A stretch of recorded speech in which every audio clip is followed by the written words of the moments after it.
안녕하세요. 저는 이금호라고 합니다. 정말 어처구니 없던 제 이야기 좀 들어주세요.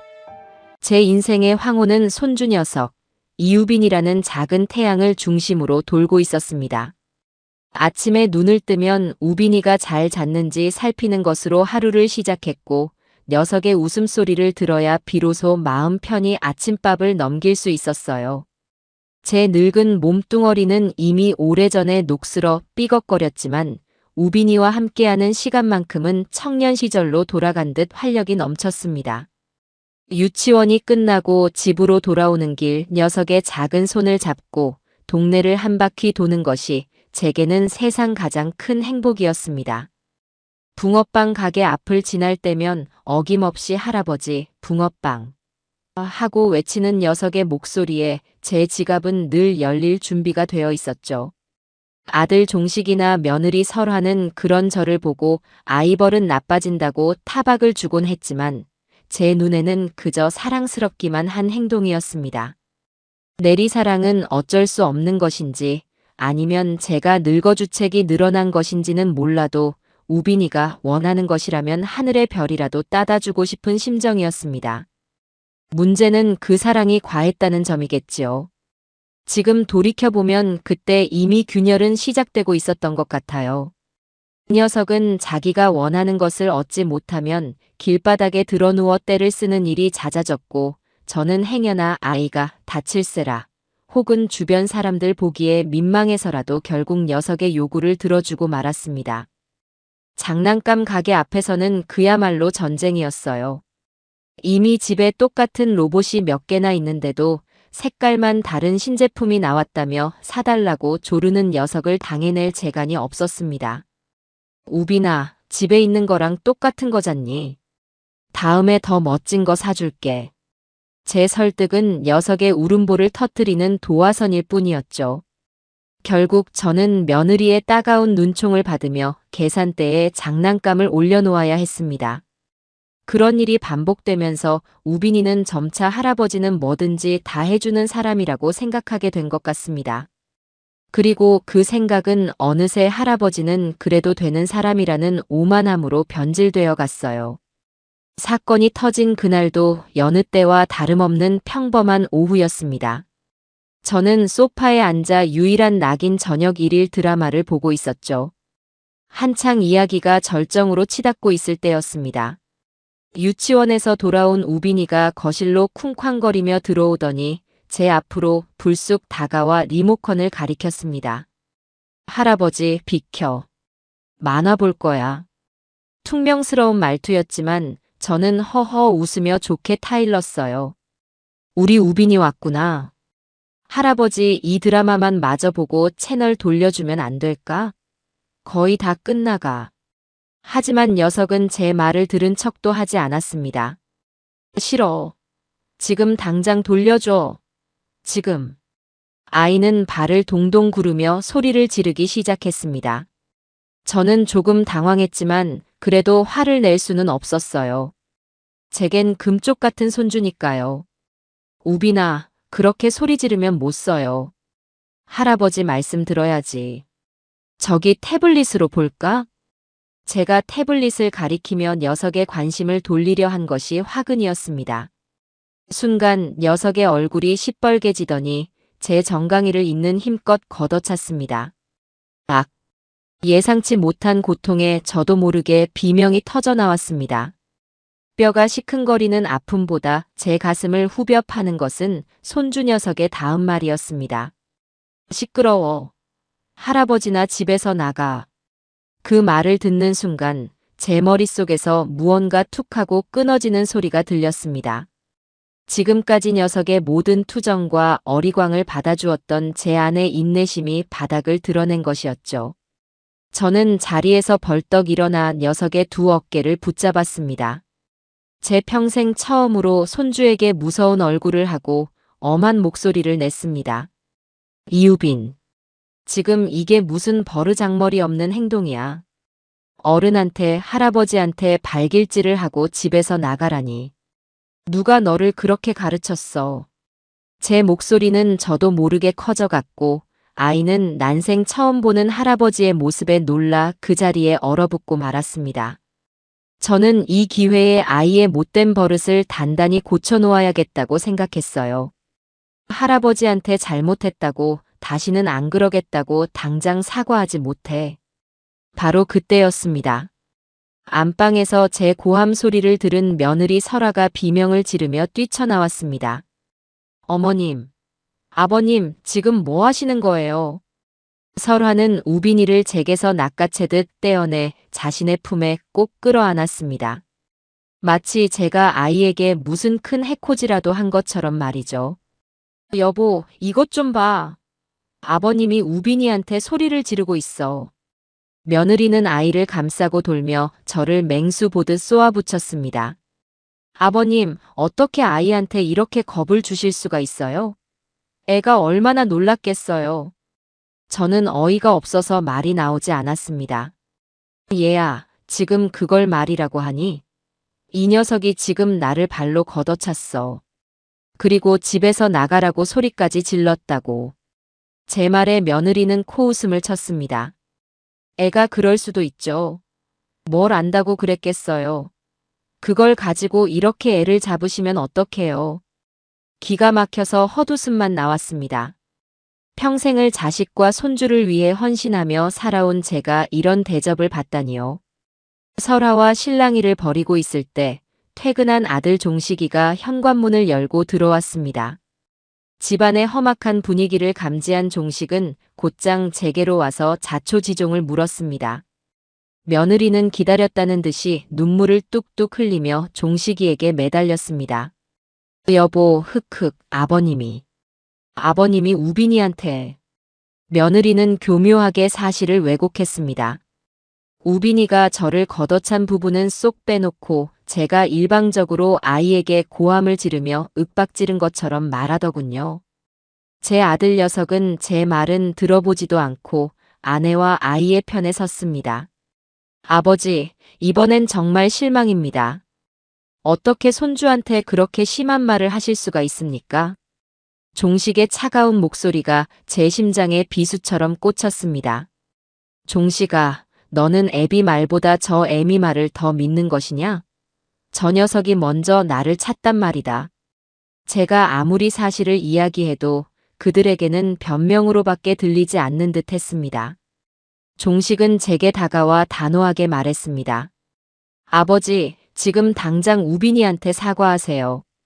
아이 마음에 큰 상처가 됐을 겁니다. 사과라니요. 저는 제 귀를 의심했습니다. 정강이를 걷어차인 제가 버르장머리 없는 손주에게 사과를 하라니요. 내가 왜 사과를 해야 하니? 잘못한 건 저 녀석인데. 나는 할아버지로서 당연히 해야 할 훈육을 한 것뿐이다. 제 완강한 태도에 종식의 표정은 더욱 굳어졌습니다. 그게 아버지의 방식이라면 더 이상 저희와 함께 살 수 없습니다. 옆에 있던 며느리도 거들었습니다. 맞아요. 우빈이에게 진심으로 사과하지 않으실 거면 이 집에서 나가주세요. 아버님 같은 분이랑은 단 하루도 같이 못 살겠어요. 그들의 입에서 나온 나가달라는 말은 날카로운 칼이 되어 제 심장을 갈기갈기 찢어 놓았습니다. 평생을 바쳐 일군 가정이었습니다. 제 젊음을 모두 바쳐 키운 아들이었고 제 모든 것을 내어주어도 아깝지 않은 손주였습니다. 그런데 이제 그들이 저를 내쫓으려 하고 있었습니다. 제 안에서 무언가 와르르 무너져 내렸습니다. 서러움과 분노, 그리고 배신감에 눈물이 핑 돌았지만 저는 이를 악물고 참았습니다. 이들 앞에서 비참한 눈물을 보이고 싶지는 않았어요. 저는 제 인생의 마지막 자존심을 걸고 결심했습니다. 좋다. 사과하지 않으마. 내가 이 집에서 나가주면 될 것 아니냐? 제 대답에 종식과 설화는 잠시 놀란 듯 했지만 이내 아무 말 없이 고개를 돌려버렸습니다. 그들의 침묵은 제게 보내는 마지막 통보였습니다. 저는 더 이상 그들에게 아무런 미련도 남지 않았다는 것을 깨닫고 조용히 제 방으로 향했습니다. 몇 가지 안 되는 제 짐을 챙기기 위해서였습니다. 방문을 닫자 세상과 단절된 듯한 정막이 흘렀습니다. 조금 전까지 거실에서 울려 퍼지던 아들 내외의 냉정한 목소리와 텔레비전의 경박한 소음이 마치 거짓말처럼 아득하게 느껴졌어요. 낡은 문고리를 잡은 제 손이 분노 때문인지 서러움 때문인지 모를 감정에 파르르 떨리고 있었습니다. 좁디 좁은 제 방은 평생의 세월이 켜켜이 쌓여있는 공간이었습니다. 손때 묻은 가구와 달아빠진 장판 위로 제 인생의 흔적들이 고스란히 새겨져 있었죠. 벽에 걸린 낡은 흑백 사진 속에서 먼저 세상을 떠난 아내가 수줍게 웃고 있었습니다. 사진 속 아내는 제게 묻는 듯 했습니다. 여보, 어쩌다 이 지경까지 된 거예요. 우리가 피땀 흘려 지킨 가정이잖아요. 저는 차마 아내의 얼굴을 마주 볼 수 없어 고개를 떨구었습니다. 미안하오, 여보. 내가 못나서 내가 자식 교육을 잘못 시켜서 이 꼴을 보이고 마누려. 마음속으로 수백 번, 수천 번을 되뇌었지만 이미 엎질러진 물이었습니다. 옷장 문을 열자 삐걱거리는 소리가 유난히 크게 울렸습니다. 그 속에는 아들 종식이가 결혼할 때 큰맘 먹고 맞춰 입었던 낡은 양복이 걸려 있었습니다. 행복했던 그날 늠름하게 자란 아들 녀석이 어여쁜 며느리를 얻는 모습을 보며 세상을 다 가진 기분이었는데 이제는 그 아들과 며느리가 저를 내쫓으려 하고 있었습니다. 너무나도 초라해진 제 처지에 헛웃음이 나왔습니다. 양복을 만지는 손끝이 아려왔습니다. 이 옷을 다시 입을 날이 올까요? 아니, 이제는 이런 거추장스러운 옷이 무슨 소용이 있을까 싶었습니다. 저는 양복 대신 앞으로의 고난을 예감한 듯 가장 두툼하고 편한 등산복 상하이를 꺼내 입었습니다. 그리고 서랍 깊숙한 곳에서 아내와 사별한 후 혹시라도 자식에게 짐이 될까 싶어 병원비라도 보태려고 한 푼 두 푼 아껴 모은 비상금을 꺼냈습니다. 꼬깃꼬깃한 지폐 몇 장과 동전 몇 개. 그것이 제가 가진 세상의 전부였습니다. 짐이라곤 작은 등산 가방 하나를 채우는 것이 전부였습니다. 속옷 몇 벌과 양말, 낡은 세면도구, 그리고 아내의 사진이 담긴 작은 액자. 그것이 제가 이 집에서 가져갈 수 있는 전부였어요. 짐을 챙기는 동안 거실에서는 저녁을 준비하는지 달그락거리는 소리와 고소한 된장찌개 냄새가 흘러 들어왔습니다. 불과 1시간 전까지만 해도 저 역시 저 식탁에 앉아 저녁을 기다리고 있었는데 말입니다. 그 평범한 일상이 저를 더욱 비참하게 만들었어요. 거실로 나서자 아들 내외는 약속이라도 한 듯 소파에 앉아 텔레비전만 쳐다보고 있었습니다. 제가 현관으로 향하는데도 그들은 저를 없는 사람 취급했습니다. 그들의 냉담한 뒷모습에 대고 너희들 오늘 한 짓 반드시 후회하게 될 날이 올 거다라고 외쳤지만 그들은 미동도 하지 않았습니다. 그 순간 깨달았어요. 이들에게 저는 더 이상 아버지도 시아버지도 아닌 그저 치워버려야 할 늙고 거추장스러운 짐일 뿐이었습니다. 현관문 손잡이를 잡는 순간 이 문을 나서면 모든 것이 끝이라는 걸 직감했습니다. 차가운 금속의 감촉이 심장까지 파고드는 것 같았어요. 혹시라도 아들이 달려와 아버지 잘못했어요 라며 붙잡아주지 않을까 하는 마지막 희망도 등 뒤에서 철컥하고 무정하게 문이 닫히는 소리와 함께 산산조각 났습니다. 그 소리는 제 인생의 1막이 끝나고 지옥 같은 2막이 시작되었음을 알리는 신호탄과도 같았어요. 차가운 밤 공기를 맞으며 정처 없이 도시를 걸었습니다. 수많은 인파 속에서 저 혼자만 외톨이였죠. 모두가 행복해 보이는 그들 틈에서 저는 유령처럼 떠다녔습니다. 주머니 속 돈은 제 마지막 자존심이라 하룻밤의 편안함을 위해 여관방을 찾을 생각도 하지 않았습니다. 그저 다리가 끊어질 듯 아파올 때까지 이 비참한 현실에서 도망치듯 하염없이 걸을 뿐이었습니다. 멈추는 순간 제가 갈 곳 없는 늙은이라는 사실을 온전히 인정해야만 할 것 같았기 때문입니다. 공원 벤치에 처음 몸을 누인 그날 밤의 기억은 제 인생에서 가장 길고 혹독한 밤으로 남아 있어요. 다리 위에서 한참을 서성이다. 저는 무작정 걷기 시작했죠. 다리가 끊어질 듯 아파올 때쯤 제 눈앞에 작은 공원이 나타나더군요. 더 이상 한 발짝도 움직일 힘이 없었던 저는 홀린 듯 공원으로 들어가 가장 어둡고 구석진 곳에 벤치를 찾아 몸을 누였습니다. 도시의 밤은 잠들지 않았어요. 멀리서 들려오는 사이렌 소리, 간간이 터져 나오는 취객들의 고성, 그리고 어둠 속에서 정체 모를 것들이 부스럭거리는 소리까지 모든 것이 제 신경을 날카롭게 찔렀습니다. 얇은 등산복으로는 초가을 밤의 한기를 막기에 턱없이 부족했지요. 온몸에 소름이 돋고 이가 딱딱 부딪혔어요. 집에서 입고 나온 옷에서는 아직 희미하게 섬유유연제 냄새가 났습니다. 그 익숙한 냄새가 지금의 제 처지를 더욱 비참하게 만들더군요. 불과 몇 시간 전만 해도 저는 따뜻한 이불 속에서 편안하게 잠을 청하고 있었는데 말입니다. 저는 눈을 감고 애써 잠을 청하려 했지만 그럴수록 정신은 더욱 또렷해졌어요. 아들 내외의 차가운 얼굴과 손주 녀석의 악쓰는 목소리가 귓가에 맴돌며 저를 괴롭혔습니다. 내가 뭘 그렇게 잘못했단 말인가. 손주 버릇 한번 바로잡으려 한 것이 집에서 쫓겨날 만큼 큰 죄란 말인가.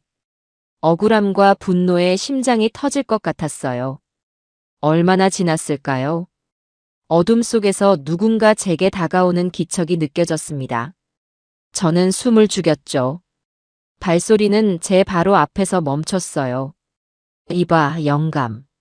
여기는 내 자리야. 다른 데 가서 알아봐. 걸걸한 목소리였죠. 눈을 떠보니 산적같이 덩치가 큰 남자가 저를 내려다보고 있었습니다. 그의 눈빛에서는 노골적인 경멸과 위협이 느껴졌어요. 저는 두려웠지만 여기서 밀려나면 정말 갈 곳이 없다는 생각에 용기를 냈습니다. 자리가 임자 있는 것도 아니고 먼저 온 사람이 눕는 것 아니오? 제 말에 남자는 어이없다는 듯이 웃더군요. 영감, 뭘 모르네. 이 바닥에도 다 순서가 있고 구역이 있는 거야. 여기 이 벤치는 5년 전부터 내 구역이었다고. 좋게 말할 때 비켜. 남자는 제 어깨를 거칠게 툭 쳤습니다. 저는 평생 누구와 싸워본 적도 험한 말을 들어본 적도 없는 사람이었거든요. 하지만 그 순간 제 안에서 무언가 끓어오르는 것을 느꼈어요. 이대로 물러설 수는 없었습니다. 제 등 뒤에는 더 이상 물러설 곳이 없었기 때문이죠. 실소. 나도 갈 곳 없는 사람이요. 여기서 하룻밤만 신세 집시다. 저는 벤치 가장자리를 더욱 꽉 붙잡았어요. 제 완강한 태도에 남자는 잠시 주춤하는 듯 했지만 이내 더러운 욕설을 내뱉으며 제 가방을 낚아채려 했습니다.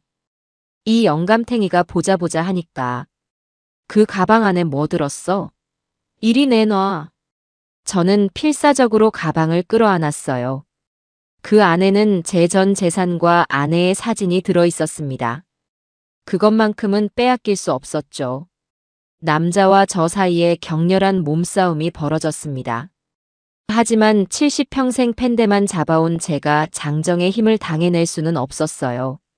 남자는 저를 벤치 아래로 밀쳐버리고 가방을 빼앗아 들었습니다. 거기 뭐 하는 짓이야? 바로 그때 어둠 속에서 또 다른 목소리가 들려왔어요. 제 옆 벤치에 술병을 들고 앉아있던 중년 남자가 어느새 다가와 있었습니다. 어이, 김씨. 그만둬. 저 양반 오늘 처음인 것 같은데 너무 그러지 마. 덩치 큰 남자는 중년 남자를 보더니 최씨, 당신이 상관할 일 아니야. 저 영감이 먼저 시비 걸었어. 라고 으르렁거렸습니다. 상관할 일이 왜 없어. 다 똑같은 처지에 서로 돕고 살아야지. 그리고 네가 하는 짓은 그냥 텃세가 아니라 강도짓이야. 그 가방 내려놓지 못해? 최 씨의 목소리는 조용했지만 그 안에는 단호한 힘이 실려 있었어요. 김 씨는 잠시 최 씨와 저를 번갈아 쳐다보며 망설이는 듯 하더니 결국 에이, 재수 없어. 라는 말을 남기고 제 가방을 바닥에 던져버리고는 어둠 속으로 사라졌습니다. 저는 흙투성이가 된 채로 넘어진 자리에서 일어나지 못하고 있었죠. 최 씨가 다가와 제 팔을 잡아 일으켜 주었습니다. 괜찮으십니까? 저는 중년 남자에게 다가가 고개 숙여 감사 인사를 했어요. 고맙습니다. 선생 덕분에 살았습니다. 남자는 손을 내저으며 제 옆에 앉았습니다. 별 말씀을. 저런 놈들은 초장에 길을 꺾어놔야 해. 안 그러면 계속 물고 늘어지거든. 처음이신가 봐요? 저는 차마 고개를 들지 못하고 작게 고개를 끄덕였어요. 남자는 제게 술병을 건넸습니다. 한잔 하시죠. 이런 데서 잠을 자려면 술이라도 한 잔 들어가야 견딜만 합니다. 저는 술을 잘하지 못했지만 그의 호의를 거절할 수 없었어요. 독한 소주가 목구멍을 타고 넘어가는 순간 뜨거운 불길이 온몸으로 퍼져나가는 것 같았습니다. 남자는 자신을 최 씨라고 소개했어요. 그는 한때 작은 인쇄 공장을 운영하던 사장이었다고 해요. 젊은 시절부터 성실하게 일해서 자수성가한 사람이었죠. 하지만 10년 넘게 가족처럼 믿고 의지했던 친구에게 수십억 원의 사기를 당해 하루아침에 모든 것을 잃고 길거리로 나앉게 되었다고 했습니다. 사람을 믿은 죄밖에 없는데 세상은 저를 죄인 취급하더군요. 아내와 아이들은 저를 떠났고 살던 집은 경매로 넘어갔습니다. 죽으려고 한강 다리에도 몇 번이나 올라갔는지 모릅니다. 그의 목소리는 담담했지만 그 안에 담긴 깊은 슬픔과 절망이 제게도 고스란히 전해져 왔어요. 그의 이야기를 들으며 저는 세상에는 저처럼 억울하고 기구한 사연을 가진 사람들이 많다는 것을 알게 되었습니다. 최 씨는 제게 이 바닥의 생존 법칙에 대해 알려주더군요. 어디에 가면 무료 급식을 받을 수 있는지, 어디에 가면 추위를 피할 수 있는지, 그리고 김 씨처럼 악질적인 자들을 어떻게 피해야 하는지 등. 그의 말 한마디 한마디는 제게 피가 되고 살이 되는 정보였어요. 그는 저와 함께 공원을 한 바퀴 돌며 생존 구역에 대한 설명을 이어갔습니다. 저쪽 화장실은 밤에 위험하니 절대 혼자 가면 안 되고 이쪽 개수대는 아침 일찍 가야 따뜻한 물이 조금이라도 나옵니다. 그리고 겨울이 오기 전에 박스를 많이 모아둬야 해요. 박스가 여기서는 이불이고 집입니다. 그의 설명을 들으며 저는 제가 전혀 다른 세상에 발을 들여놓았음을 실감했죠. 그날 밤 저는 최 씨 덕분에 벤치에서 쫓겨나지 않고 뜬 눈으로 밤을 지새울 수 있었습니다. 동이 트기 시작할 무렵 최 씨는 제게 신문지 몇 장을 구해다 주었어요. 이거라도 덮으쇼. 밤에는 이것만 한 난로가 없어. 그의 무심한 친절에 저는 그만 눈물을 보이고 말았습니다. 집에서 쫓겨난 이후 처음으로 흘리는 눈물이었어요. 그 눈물은 서러움의 눈물이기도 했지만 낯선 이에게서 받은 작은 온정에 대한 감사의 눈물이기도 했습니다. 새벽 공기는 칼날처럼 차가웠어요. 밤새 웅크리고 잤더니 온몸에 뼈마디가 쑤셔왔습니다.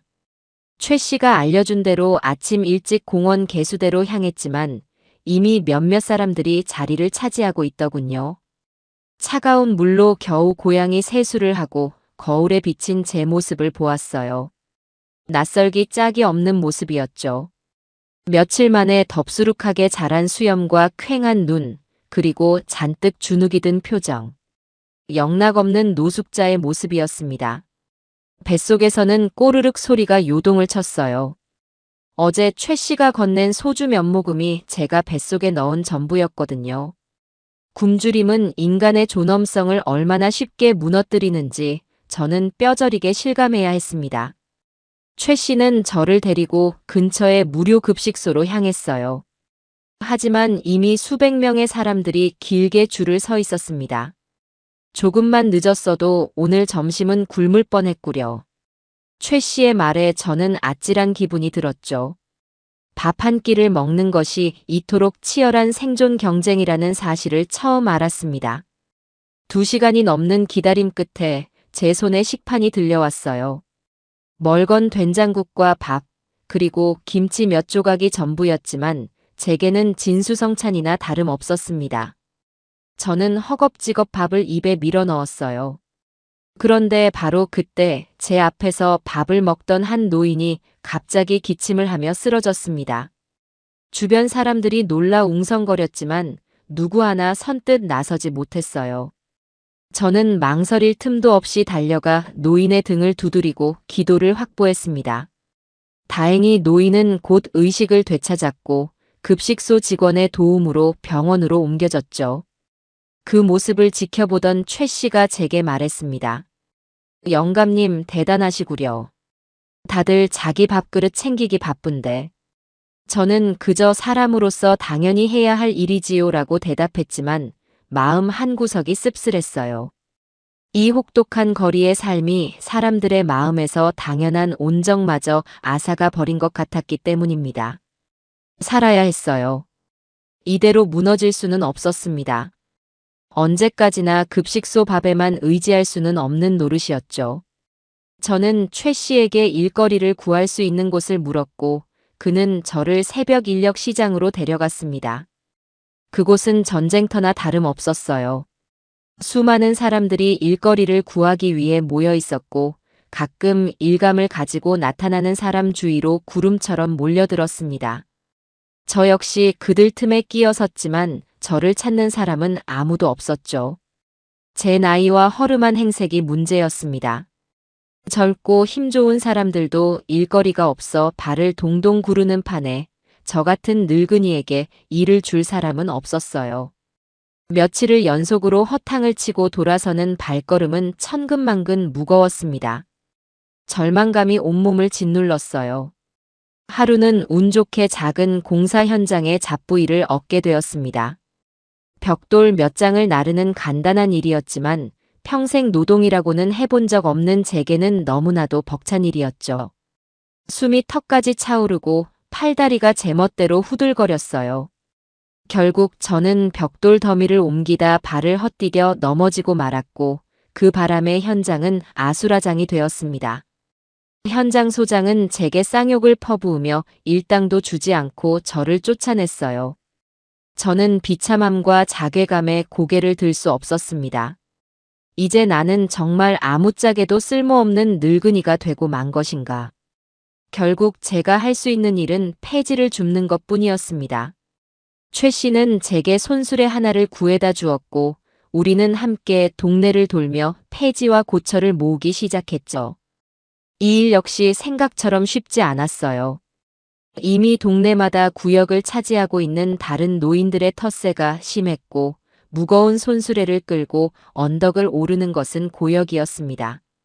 사람들의 시선도 견디기 힘들었어요. 저를 벌레 보듯 쳐다보는 경멸의 눈빛, 혹은 동정의 눈빛 모두가 제 가슴을 아프게 찔렀습니다.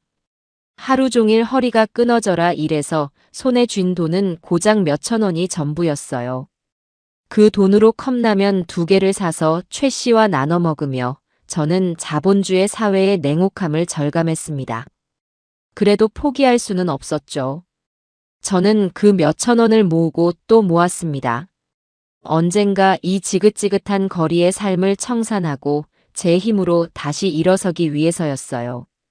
하루는 어느 고급 아파트 단지 앞에서 폐지를 줍고 있는데 낯익은 차 한 대가 제 옆을 스쳐 지나갔습니다. 아들 녀석의 차였죠. 조수석에는 며느리가, 뒷좌석에는 우빈이가 타고 있었어요. 그들은 아마 근처 백화점에 쇼핑이라도 가는 길이었을 겁니다. 저도 모르게 손수레 뒤로 몸을 숨겼어요. 흙먼지 투성이의 초라한 제 모습을 차마 그들에게 보일 수가 없었습니다. 차가 멀어지고 나서도 저는 한참 동안 그 자리에 서서 움직일 수가 없었죠. 가족에 대한 그리움과 배신감이 뒤섞여 제 가슴 속에서 폭풍처럼 휘몰아쳤습니다. 눈물이 쏟아질 것 같았지만 저는 이를 악물고 참았어요. 지금은 울 때가 아니었습니다. 어느 비 오는 날이었어요. 비를 피할 곳을 찾지 못해 다리 밑에서 웅크리고 있는데 한 젊은 학생이 제게 다가와 우산을 씌워주었습니다. 어르신, 비 맞으시면 감기 걸려요. 학생은 자신의 가방에서 따뜻한 캔커피까지 꺼내 제게 건넸습니다. 저는 괜찮다며 손사래를 쳤지만 학생은 막무가내로 제 손에 커피를 쥐어주었죠. 힘내세요. 그 한마디를 남기고 학생은 자신의 우산도 제게 남겨둔 채 비를 맞으며 황급히 자리를 떴습니다. 저는 따뜻한 캔커피를 손에 꼭 쥐고 학생이 사라진 자리를 한참 동안 바라보았어요. 세상이 저를 버렸다고 생각했는데 아직 세상에는 이토록 따뜻한 마음을 가진 사람들이 남아 있었습니다. 그날 밤 저는 그 학생이 주고 간 우산 아래에서 그 학생이 주고 간 캔커피를 마시며 결심했어요. 절대로 이대로 무너지지 않겠다고. 이 혹독한 거리에서 반드시 살아남아 나를 외면한 가족과 나를 동정하는 세상 사람들에게 보란듯이 나의 가치를 증명해 보이겠다고 말입니다. 그것이 저를 살게 하는 유일한 이유이자 제가 앞으로 나아가야 할 길이었습니다. 가슴속 주머니에 넣어둔 아내의 낡은 편지가 제 결심을 응원하듯 따뜻한 온기를 전해주고 있었어요. 거리의 삶은 시간을 훔쳐가는 도둑과도 같았어요. 낮에는 폐지를 줍고 끼니를 해결하기 위해 급식소 줄에 서고 밤에는 추위와 싸우느라 녹초가 되었지만 그 사이사이 아무것도 할 일 없이 멍하니 앉아 있어야 하는 공백의 시간은 사람을 미치게 만들었습니다. 최 씨 아저씨는 그럴 때마다 소주를 마시거나 잠을 잤지만 저는 술도 잘 못할 뿐더러 잠이 들면 어김없이 집에서 쫓겨나던 그날 밤의 악몽을 꾸곤 했죠. 맑은 정신으로 견뎌야 하는 그 무료함과 절망감은 굶주림보다 더 혹독한 고문이었습니다. 사람 구경이라도 하려고 벤치에 앉아 있으면 제 앞을 스쳐 지나가는 수많은 얼굴들이 보였어요. 깔깔거리며 뛰어가는 아이들, 다정하게 팔짱을 낀 연인들, 바쁜 걸음으로 회사를 향하는 직장인들. 그들의 평범한 일상이 제게는 닿을 수 없는 신기루처럼 아득하게만 느껴졌습니다. 그들을 보고 있으면 제가 잃어버린 것들이 무엇인지 너무나도 선명하게 보여서 가슴이 아려왔어요. 그러던 어느 날이었어요. 폐지를 주워 판 돈 몇천 원을 손에 쥐고 따뜻한 국밥이라도 한 그릇 사 먹을까 망설이고 있었죠. 그런데 발걸음이 저도 모르게 낡은 문방구 앞으로 향하더군요. 쇼윈도 너머로 보이는 알록달록한 학용품들 사이에서 하얀 속살을 드러낸 스케치북과 가지런히 꽂혀있는 연필들이 제 눈길을 사로잡았습니다. 아주 어렸을 적 제가 그림 그리기를 참 좋아했었습니다. 넉넉지 않은 살림에도 어머니는 제게 도화지와 크레파스를 사주시며 화가가 되어보라고 응원해 주셨죠. 하지만 아버지가 일찍 돌아가시고 집안의 가장이 되면서 그림은 제게 사치스러운 꿈이 되어버렸습니다. 그 후로 70평생 연필이라고는 제 이름 석자를 쓰거나 서류에 서명할 때 말고는 잡아본 기억이 없었어요. 그런데 그날따라 그 연필 한 자루가 제게 손짓하는 것 같았습니다. 이 지독한 시간을 견디게 해줄 유일한 탈출구가 되어줄 거라고 속삭이는 듯 했죠. 한참을 망설였습니다. 이 돈이면 컵라면이 몇 개인데 하루 이틀은 배고픔을 잊을 수 있는데. 하지만 결국 저는 문방구 문을 열고 들어갔어요. 가장 싼 스케치북 한 권과 심이 굵고 진한 연필 한 자루를 샀습니다. 국밥 한 그릇보다 더 절실한 마음의 허기를 채우고 싶었던 모양입니다. 공원 벤치로 돌아와 스케치북을 펼쳤지만 막상 새하얀 종이를 마주하니 무엇을 그려야 할지 막막하더군요. 수십 년 만에 잡아보는 연필은 손에 익지 않아 어색하기만 했습니다. 한참을 망설이다 저는 품속에서 아내의 낡은 사진이 담긴 액자를 꺼냈습니다. 제 기억 속에 가장 선명하게 남아있는 얼굴, 세상에서 가장 사랑했던 사람의 얼굴을 그리고 싶었어요. 사진 속 아내는 수줍게 웃고 있었습니다. 저는 그 미소를 종이 위에 옮기기 위해 숨을 죽이고 연필을 움직이기 시작했습니다. 손이 굳어서인지 아니면 세월의 무게 때문인지 제 손은 미세하게 떨리고 있었어요. 선은 삐뚤빼뚤했고 명암을 표현하는 방법도 몰라 그림은 어설프기 짝이 없었죠. 하지만 저는 그림을 그리는 동안만큼은 모든 것을 잊을 수 있었습니다. 뱃속의 허기짐도 뼛속까지 파고드는 추위도 저를 둘러싼 사람들의 시선도 느껴지지 않았어요. 오직 제 눈앞에 아내와 사각사각 소리를 내며 종이 위를 스쳐 지나가는 연필의 감촉만이 존재할 뿐이었습니다. 몇 시간을 끙끙댄 끝에 마침내 그림이 완성되었습니다. 그림 속 아내는 사진처럼 예쁘지는 않았지만 제가 기억하는 아내의 따뜻한 눈빛과 인자한 미소를 꼭 닮아 있었어요. 저는 완성된 그림을 한참 동안 들여다보았습니다. 그러자 저도 모르게 눈물이 핑 돌더군요. 그것은 서러움의 눈물이 아니었습니다. 제 손으로 무언가를 창조해냈다는 뿌듯함과 잊고 있던 삶의 작은 기쁨을 되찾은 감격의 눈물이었죠. 그날 이후 그림은 제 일상이 되었습니다. 폐지를 줍지 않는 시간에는 늘 벤치에 앉아 그림을 그렸어요. 스케치북 한 권을 다 채우고 나면 폐지 더미 속에서 깨끗한 박스 종이를 찾아 그 위에 그림을 그렸습니다. 아내의 얼굴로 시작된 제 그림은 점차 제 주변의 풍경으로 확장되어 갔습니다. 늘 제 곁을 지켜주는 최 씨 아저씨의 고단한 얼굴, 공원에서 비둘기에게 모이를 주는 할머니의 주름진 손, 엄마 손을 잡고 아장아장 걷는 아이의 천진난만한 모습. 제 스케치북은 거리의 삶을 담은 한 편의 흑백 영화가 되어갔습니다. 그림을 그리는 동안 저는 더 이상 무기력한 늙은이가 아니었어요. 저는 세상을 관찰하고 기록하고 저만의 방식으로 재창조하는 창조자였습니다. 그림은 제게 잃어버렸던 자존감을 되찾아 주었고 살아갈 이유를 만들어 주었습니다. 그러던 어느 화창한 가을날 오후였어요. 제가 한창 그림에 몰두하고 있는데 앳된 목소리 하나가 제 귓가에 들려왔습니다.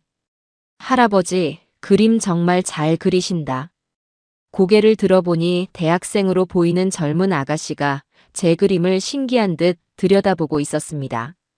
미대생인지 등에는 커다란 화판 가방을 메고 있었죠. 저는 쑥스러워서 별것도 아닌데 머리라며 손사래를 쳤지만 아가씨는 제 옆에 털썩 주저앉아 제 스케치북을 한 장 한 장 넘겨보았습니다. 아니에요. 할아버지 그림에는요, 뭔가 특별한 게 있어요. 살아있는 것 같아요. 선 하나하나에 이야기가 담겨 있어요. 아가씨의 칭찬에 저는 얼굴이 화끈 달아올랐습니다. 평생 누구에게도 이런 칭찬을 들어본 적이 없었거든요. 아가씨는 제게 그림을 정식으로 배워본 적이 있냐고 물었습니다. 저는 그저 어렸을 때 조금 끄적여 본 게 전부라고 솔직하게 대답했죠. 그러자 아가씨는 더욱 놀란 표정을 지으며 말했습니다. 정말요? 정말 대단하세요. 할아버지는 천재이신가 봐요. 그녀는 자신의 가방에서 전문가용 스케치북과 여러 종류의 연필, 그리고 목탄까지 꺼내 제게 건넸습니다. 할아버지, 이걸로 한번 그려보세요.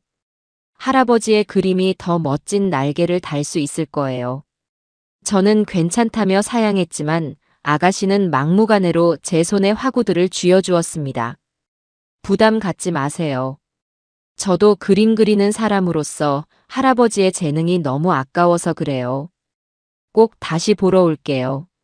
아가씨는 환하게 웃으며 손을 흔들고는 총총히 사라졌습니다. 저는 그녀가 주고 간 아직 온기가 남아있는 화구들을 한참 동안이나 멍하니 내려다보았어요. 제 그림이 누군가에게 감동을 줄 수 있다는 사실이 믿기지 않았습니다. 그날 저는 처음으로 제 그림에 대한 작은 자부심을 갖게 되었습니다. 그리고 제 인생에도 아직 희망이라는 것이 남아있을지 모른다는 기대를 품게 되었죠. 미대생 아가씨가 주고 간 전문가용 화구들은 제게 신세계나 다름없었어요. 종이의 질감부터가 달랐고 연필의 종류에 따라 선의 굵기와 농담이 미묘하게 달라지는 것이 신기하기만 했습니다. 특히 목탄은 처음 써보는 재료였는데 손가락으로 문지르면 부드럽게 퍼져나가며 깊이 있는 명암을 만들어내는 것이 아주 매력적이었죠. 저는 새로운 도구를 얻은 아이처럼 시간 가는 줄 모르고 그림에 몰두했습니다. 제 그림은 날이 갈수록 조금씩 변해갔어요. 예전에는 그저 기억과 눈에 보이는 것을 똑같이 옮기려는데 급급했다면 이제는 제 감정을 실어 표현하는 법을 어렴풋이 깨닫게 된 것이죠. 분노는 거친 선으로, 슬픔은 깊은 어둠으로, 그리고 희미한 희망은 한 줄기 빛으로 표현했습니다. 박스 종이가 아닌 제대로 된 스케치북 위에 그려진 제 그림들은 제법 그럴듯한 작품의 형태를 갖추어 갔습니다. 제 그림이 조금씩 알려지면서 제 주변 풍경도 달라지기 시작했어요. 예전에는 저를 그저 불쌍한 노숙자 취급하며 피하던 사람들이 이제는 제 그림 앞에 멈춰 서서 한참을 들여다보곤 했습니다. 어떤 아주머니는 따뜻한 두유 한 병을 건네며 어르신 그림을 보면 마음이 편안해져요라고 말해주었고, 어떤 아저씨는 그림에 힘이 있다며 제 어깨를 두드려주기도 했죠. 가끔은 제 그림을 사고 싶다는 사람도 나타났습니다. 저는 팔 생각은 없다고 손사래를 쳤지만 그들의 관심은 제게 큰 용기가 되었어요. 최 씨 아저씨는 그런 저를 보며 이 영감, 이제 우리 공원의 명물이 다 됐네라며 껄껄 웃었습니다. 그의 말처럼 저는 더 이상 그냥 노숙자가 아닌 그림 그리는 할아버지로 불리기 시작했습니다. 운명적인 만남은 그렇게 예고 없이 찾아왔습니다. 그날은 유난히 바람이 차가운 늦가을 오후였어요.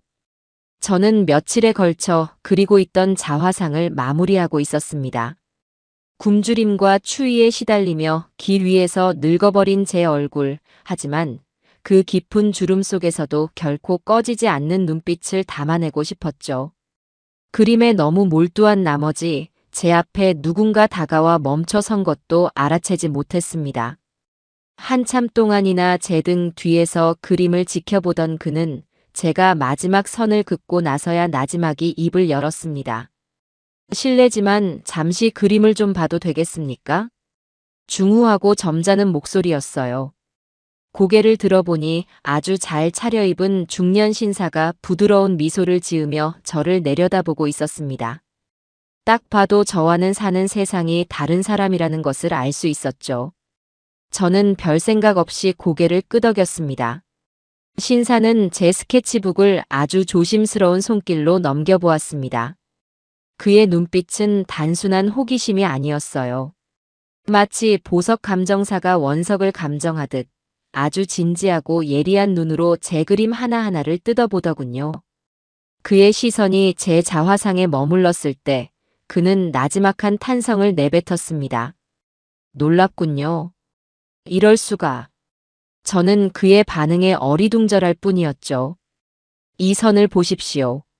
절망의 끝에서 건져 올린 희망의 가닥 같습니다. 그리고 이 눈빛.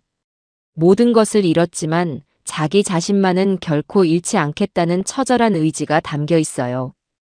이건 단순한 그림이 아닙니다. 한 사람의 인생이 통째로 녹아있는 영혼의 기록입니다. 그는 제 그림에 대해 제가 미처 생각지도 못했던 이야기들을 풀어놓았습니다. 그의 말은 단순한 칭찬을 넘어 제 삶 자체에 대한 깊은 이해와 존중을 담고 있었어요.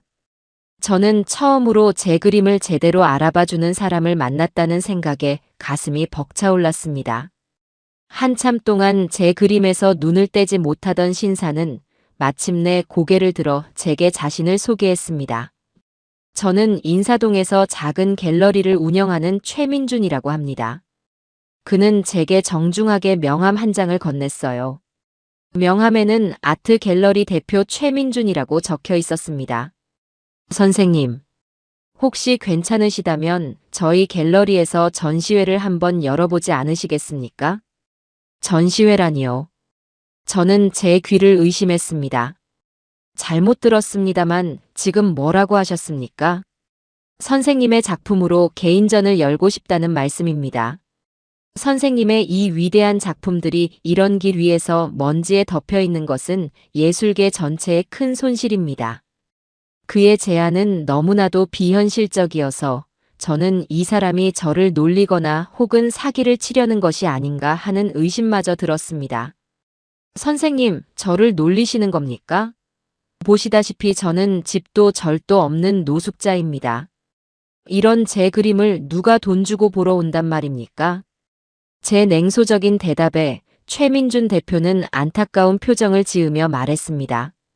선생님, 예술의 가치는 화가의 신분이나 재력으로 결정되는 것이 아닙니다. 중요한 것은 작품 그 자체에 담긴 진정성입니다. 저는 선생님의 그림에서 그 어떤 유명 화가의 작품에서도 느껴보지 못한 강렬한 생명력과 진정성을 보았습니다. 부디 제 진심을 믿어주십시오. 저는 혼란스러웠습니다.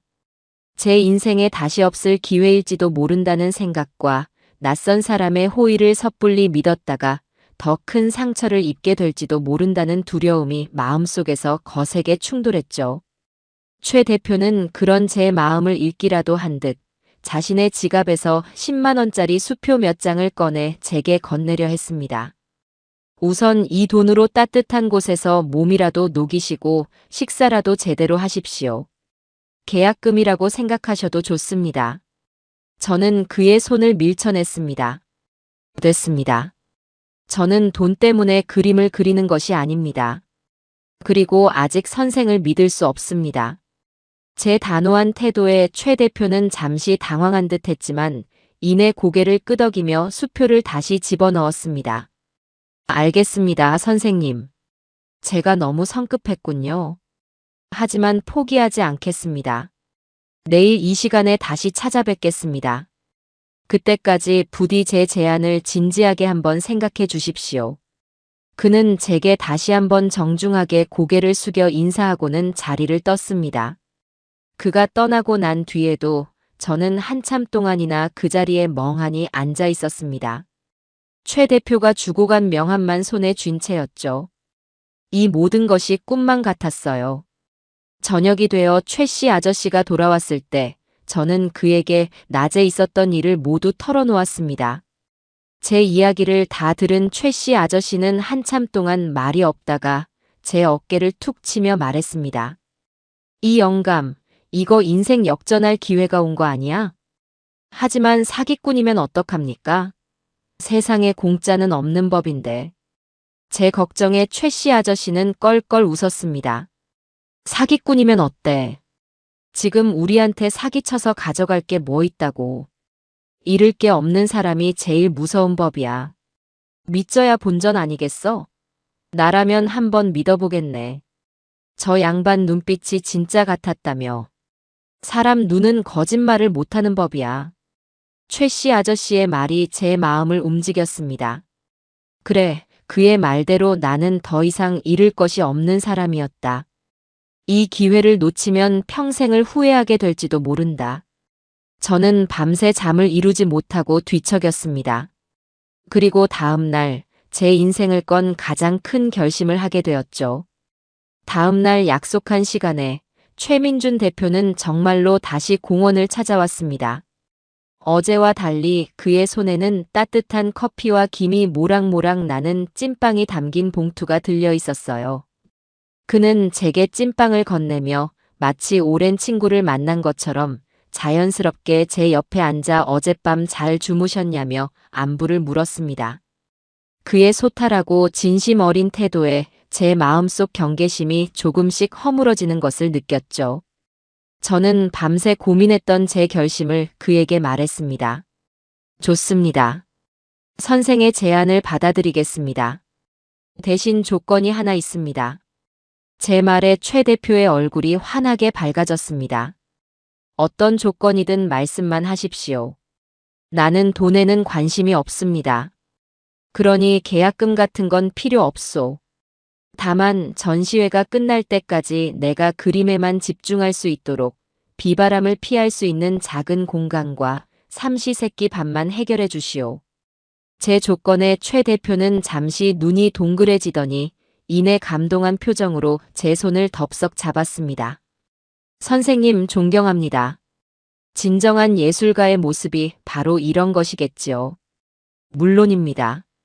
제가 모든 것을 책임지고 준비하겠습니다. 오늘 당장 저와 함께 가시지요. 그렇게 저는 최 대표의 차를 타고 몇 달간 제 집이었던 공원을 떠나게 되었습니다. 떠나기 전 저는 최 씨 아저씨에게 다가가 그동안 고마웠다며 깊이 고개를 숙였습니다. 최 씨 아저씨는 제 등을 두드리며 성공해서 꼭 다시 찾아와야 해. 그때는 내가 이 영감한테 소주 한 잔 얻어 마셔야지라며 눈시울을 붉혔습니다. 저 역시 그에게 꼭 다시 찾아오겠다고, 절대로 당신을 잊지 않겠다고 약속했습니다. 고급스러운 세단에 오르는 제 모습이 어색하기만 했어요. 차창 밖으로 멀어지는 공원의 풍경을 보며 저는 제 인생의 한 막이 완전히 끝났음을 실감했습니다. 최 대표가 저를 데려간 곳은 인사동에 위치한 그의 갤러리였습니다. 깨끗하고 세련된 하얀 벽에 은은한 조명을 받는 그림들이 걸려있는 그곳은 제가 살아온 세상과는 완전히 다른 별세계 같았어요. 최 대표는 제게 갤러리 지하에 마련된 작은 작업실을 보여주었습니다. 그곳은 원래 창고로 쓰던 공간을 개조한 곳이었는데 그림을 그리기에 부족함이 없는 아늑한 공간이었죠. 한쪽에는 작은 침대와 책상이 놓여 있었고 다른 한쪽에는 아직 아무것도 올려져 있지 않은 깨끗한 이젤과 캔버스들이 저를 기다리고 있었습니다. 선생님, 이곳이 앞으로 선생님께서 지내시면서 작품 활동을 하실 공간입니다. 비록 누추하지만 편안히 지내셨으면 합니다. 누추하다니요. 제게는 왕궁처럼 느껴지는 공간이었습니다. 최 대표는 제게 깨끗한 옷 몇 벌과 세면 도구를 건네며 우선 따뜻한 물로 샤워부터 하고 편히 쉬라고 말했습니다. 몇 달 만에 하는 따뜻한 샤워는 제 몸에 쌓인 묵은 때뿐만 아니라 제 마음속에 쌓인 응어리까지 씻어내 주는 것 같았어요. 거울 앞에 선 제 모습은 여전히 남루했지만 눈빛만은 예전과 달라져 있었습니다. 희망이라는 것을 품게 된 사람의 눈빛이었죠. 그날 이후 제 삶은 180도 달라졌습니다. 더 이상 추위와 굶주림에 떨지 않아도 되었고 사람들의 경멸 어린 시선을 받지 않아도 되었어요. 최 대표는 제게 세상에서 가장 좋은 화구들을 아낌없이 지원해 주었습니다.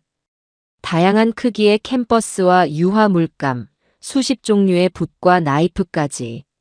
저는 난생 처음 보는 신기한 도구들을 만져보며 어린아이처럼 기뻐했습니다.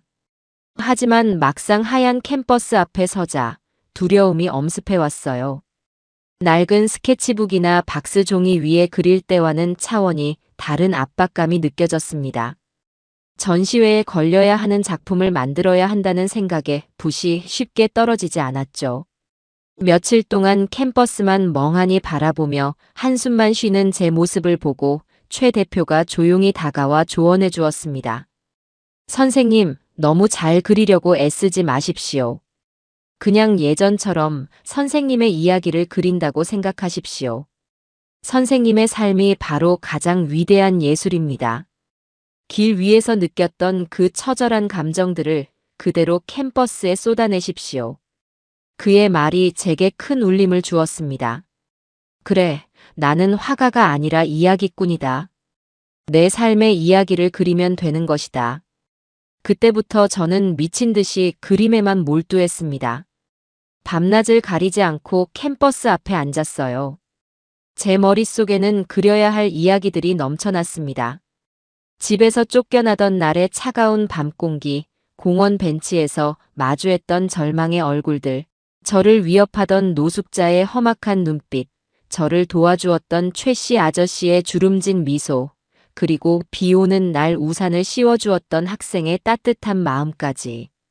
제 모든 경험과 감정들이 붓끝을 통해 캠퍼스 위에서 되살아났습니다. 제 그림은 거칠고 투박했지만 그 안에는 살아있는 이야기가 꿈틀대고 있었죠. 최 대표는 매일 제 작업실을 찾아와 말없이 제 그림을 보고 가곤 했습니다. 그는 제 그림에 대해 이래라 저래라 평가하지 않았어요. 그저 묵묵히 저를 믿고 지지해 줄 뿐이었습니다. 그의 그런 믿음이 제게는 가장 큰 힘이 되었습니다. 전시회 날짜가 2달 앞으로 다가왔을 때 최 대표는 이제 세상에 선생님의 이야기를 알려야 할 때가 되었다고 말했습니다. 그는 평소 친분이 있던 유명 잡지의 기자를 작업실로 초대했어요.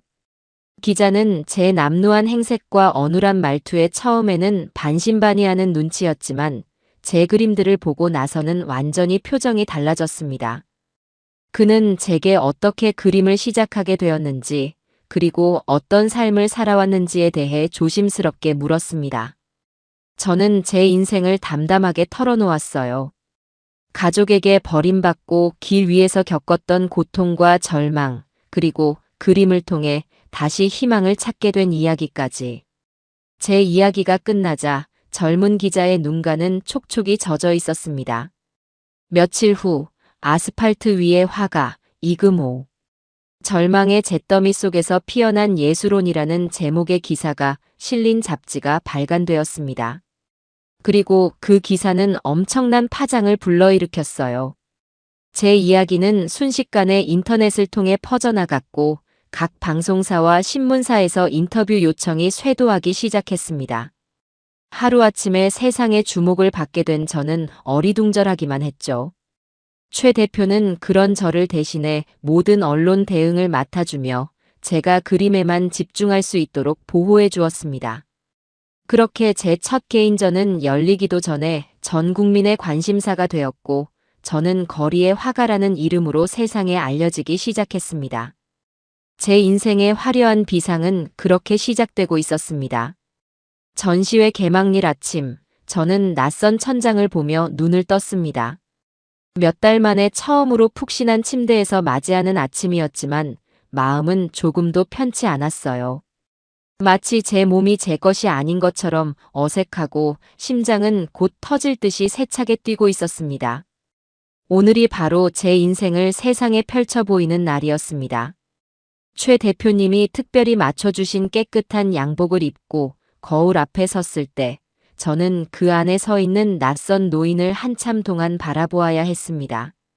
며칠 전까지만 해도 흙먼지를 뒤집어 쓰고 남루한 행색으로 거리를 헤매던 노숙자는 온데간데 없고 멀끔한 신사가 서 있었으니까요. 하지만 그 번듯한 겉모습과 달리 제 속은 여전히 길 위의 두려움과 불안으로 가득 차 있었습니다.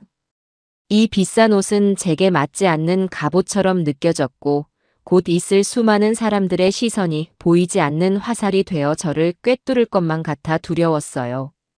최 대표님은 그런 제 마음을 읽기라도 한 듯 제 어깨를 부드럽게 감싸주었습니다. 선생님, 긴장하지 마십시오. 오늘은 선생님의 날입니다. 선생님께서는 그저 선생님의 삶을 보여주시면 됩니다. 나머지는 모두 제게 맡기십시오. 그의 따뜻한 격려에도 불구하고 갤러리로 향하는 내내 제 손은 차갑게 식어 있었습니다. 갤러리 앞은 이미 수많은 사람들로 인산인해를 이루고 있었어요. 입구에는 제 이름 석자가 적힌 커다란 현수막이 걸려 있었고 쉴 새 없이 터지는 카메라 플래시 세례에 저는 그만 눈을 질끈 감고 말았습니다. 제가 정말 이 모든 관심의 주인공이 맞는지, 이 모든 것이 하룻밤의 꿈은 아닌지 현실 감각이 아득해졌어요. 최 대표님의 부축을 받으며 갤러리 안으로 들어서는 순간 제 눈앞에 펼쳐진 광경에 저는 숨을 멈췄습니다. 하얀 벽 위에는 제가 피눈물을 쏟으며 그렸던 그림들이 마치 원래 그 자리에 있었던 것처럼 고고하게 걸려 있었습니다. 은은한 조명 아래 제 그림들은 더 이상 박스 종이 위의 낙서가 아닌 하나의 완벽한 예술 작품으로 다시 태어나 있었죠. 저는 홀린 듯 제 그림들 사이를 걸었습니다. 그림 하나하나가 제게는 잊을 수 없는 과거의 한 페이지였습니다. 입구에 가장 먼저 걸린 제 자화상. 저는 그 그림을 그리던 날의 시린 바람과 뼛속까지 파고들던 허기를 기억합니다.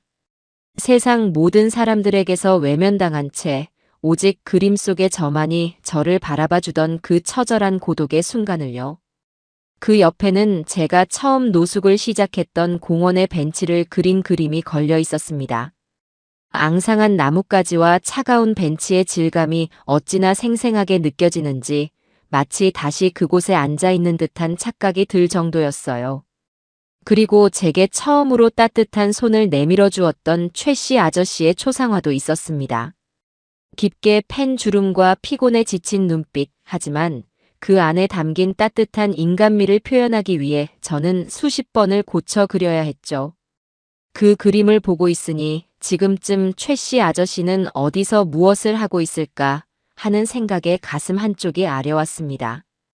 갤러리 중앙 가장 넓은 벽에는 제 전시회에서 가장 큰 작품이 걸려 있었습니다. 그것은 바로 제 아내의 얼굴이었어요. 하지만 그냥 초상화는 아니었습니다. 희미하게 미소 짓고 있는 아내의 얼굴 위로 제가 거리를 헤매며 보았던 차가운 도시의 풍경과 절망에 빠진 사람들의 얼굴들이 겹쳐져 있었죠. 그것은 제 슬픔과 그리움, 그리고 그 지옥 같은 시간 속에서도 저를 지탱해 주었던 유일한 희망에 대한 그림이었습니다. 저는 그 그림 앞에 서서 한참 동안 움직일 수가 없었어요. 그림 속 아내가 제게 말을 거는 것 같았습니다. 여보, 고생 많았어요. 정말 장하구려. 결국 저는 참았던 눈물을 터뜨리고 말았습니다. 주변의 시선도 카메라 플래시도 아무것도 의식되지 않았어요. 그저 제 삶의 무게와 아내에 대한 사무치는 그리움에 한참을 소리내어 울었습니다. 제 울음소리에 갤러리 안은 순간 정적이 흘렀고 이내 곳곳에서 함께 눈물을 훔치는 사람들의 훌쩍이는 소리가 들려왔습니다. 최 대표님이 제게 다가와 마이크를 건넸습니다. 수많은 눈들이 저를 향해 있었어요. 저는 평생 남들 앞에서 말을 해본 경험이 거의 없는 사람이었습니다. 무슨 말을 해야 할지 머릿속이 하얘졌죠. 저는 마이크를 쥔 손을 떨며 겨우 입을 열었습니다. 저는 화가가 아닙니다. 그저 살기 위해 그림을 그렸습니다. 아무도 저를 봐주지 않을 때 이 종이와 연필만이 제 이야기를 들어주었습니다. 이 그림들은 그냥 그림이 아니라 제가 살아온 시간이고 제 삶 그 자체입니다. 오늘 이렇게 많은 분들이 제 삶의 이야기를 들어주러 와주셔서 정말 고맙습니다. 제 어눌한 말은 거기서 끝이었습니다. 하지만 제 진심이 전해졌는지 갤러리 안은 뜨거운 박수 소리로 가득 찼습니다. 그 박수 소리는 제 지난날의 모든 서름과 고통을 위로해주는 따뜻한 연고와도 같았어요. 사람들은 제게 다가와 악수를 청하며 저마다 감동의 말을 전했습니다. 어떤 분은 제 손을 꼭 잡고 함께 눈물을 흘렸고 어떤 분은 제 그림에서 자신의 아버지의 모습을 보았다며 제게 깊이 고개를 숙이기도 했어요. 저는 그 모든 관심과 위로가 어색하면서도 한편으로는 가슴 벅찬 감동을 느꼈습니다. 그때였습니다. 수많은 인파와 터지는 플래시 불빛 너머로 익숙한 얼굴 하나가 제 시야에 들어왔습니다. 제 아들 종식이었습니다. 그 녀석은 값비싼 양복 대신 며칠은 입은 듯한 구겨진 셔츠 차림으로 넋이 나간 사람처럼 멍하니 저와 제 그림들을 번갈아 쳐다보고 있었어요. 그 녀석의 얼굴은 제가 기억하던 것보다 훨씬 더 수척해져 있었고 핏기 없는 입술은 파르르 떨리고 있었습니다. 충격과 불신 그리고 이해할 수 없다는 혼란스러움이 그 얼굴에 고스란히 담겨 있었죠. 순간 갤러리의 모든 소음이 제 귀에서 사라졌습니다. 오직 저와 제 아들, 두 사람만이 존재하는 것 같았어요. 우리의 시선이 허공에서 부딪혔습니다. 그 녀석의 눈동자가 지진이라도 난 듯 심하게 흔들렸습니다.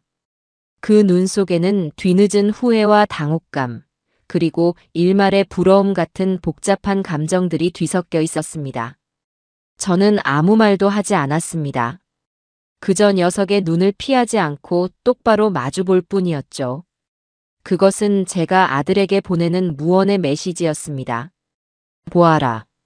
너희가 버린 내가, 너희가 무시했던 늙은 아비가 지금 이 자리에 이렇게 서 있다. 그 녀석은 제 시선을 감당하지 못하고 결국 고개를 떨구었습니다. 그리고는 마치 죄인처럼 사람들의 시선을 피해 구석으로 몸을 숨기더군요.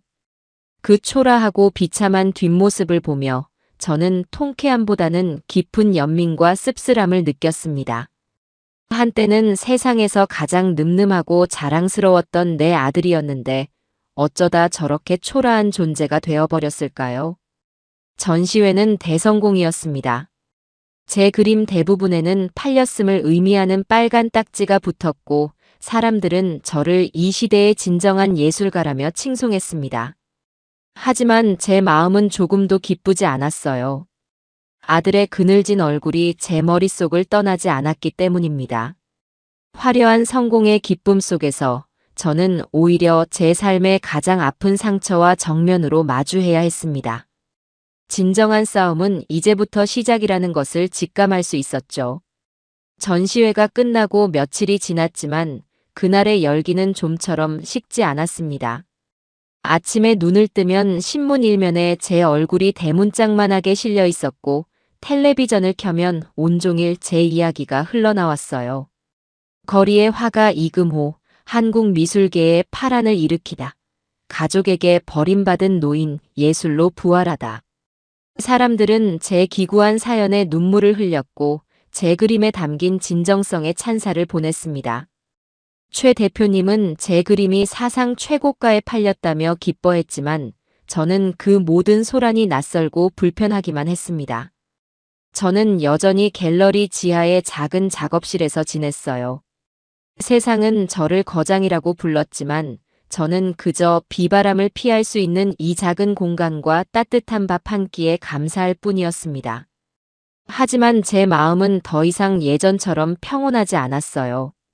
전시회장에서 마주쳤던 아들 녀석의 얼굴이 자꾸만 눈앞에 어른거렸습니다. 그 공허하고 무너져 내리던 눈빛이 제 마음을 무겁게 짓눌렀죠. 다시 붓을 잡고 캠퍼스 앞에 앉았지만 아무것도 그릴 수가 없었습니다. 예전에는 캠퍼스만 보면 그리고 싶은 이야기들이 샘솟듯 떠올랐는데 이제는 머릿속이 텅 비어버린 것 같았어요. 성공이라는 달콤한 열매가 오히려 제 예술의 가장 큰 원천이었던 처절함을 앗아가 버린 것일까요? 아니면 아들과의 재회가 제 마음속 깊이 묻어두었던 상처를 다시 헤집어 놓은 탓일까요? 저는 며칠 동안 붓 한 번 제대로 잡아보지 못하고 그저 창밖만 멍하니 바라보며 시간을 보냈습니다. 그러던 어느 날 오후 최 대표님이 조심스러운 표정으로 작업실을 찾아왔습니다. 선생님, 밖에서 아드님께서 선생님을 뵙고 싶다며 기다리고 있습니다. 어떻게 할까요? 그 말을 듣는 순간 제 심장이 쿵 하고 내려앉는 것 같았어요. 올 것이 왔구나 싶었죠.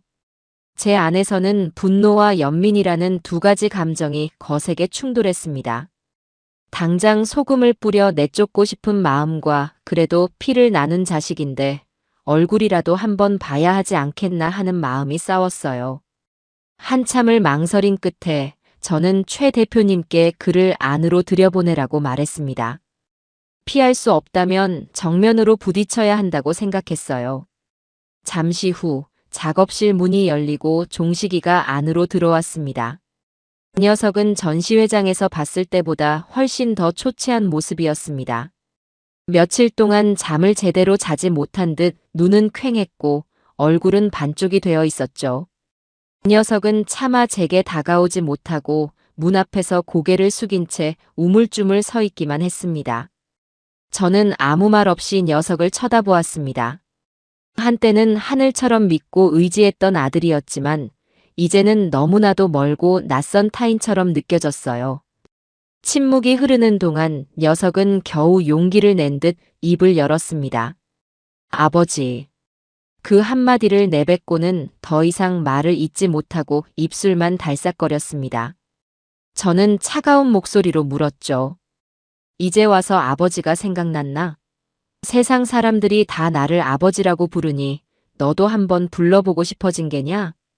제 가시 돋친 말에 녀석의 어깨가 더욱 움츠러들었습니다.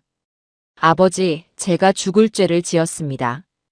정말 죄송합니다. 그 녀석은 마침내 제 앞으로 다가와 무릎을 꿇었습니다. 그리고는 이마가 바닥에 닿도록 깊이 머리를 조아렸죠. 제가 정말 어리석었습니다. 제정신이 아니었어요. 설아 아니, 제 아내 말만 듣고 아버지를 그렇게 내몬 제가 천하의 불효자식입니다. 제발 용서해 주십시오, 아버지. 녀석은 흐느끼며 용서를 빌었습니다. 하지만 그 사과가 제게는 조금도 진심으로 와닿지 않았어요. 그저 상황을 모면하기 위한 변명처럼 들릴 뿐이었습니다. 용서. 네가 지금 나한테 용서를 빌 자격이 있다고 생각하는 거냐? 저는 자리에서 일어나 녀석에게 다가갔습니다. 그리고는 제 삶을 송두리째 망가뜨린 그날의 고통을 녀석이 똑똑히 알게 해주어야겠다고 생각했어요. 너, 내가 이 집에서 쫓겨난 그날 밤을 기억하나?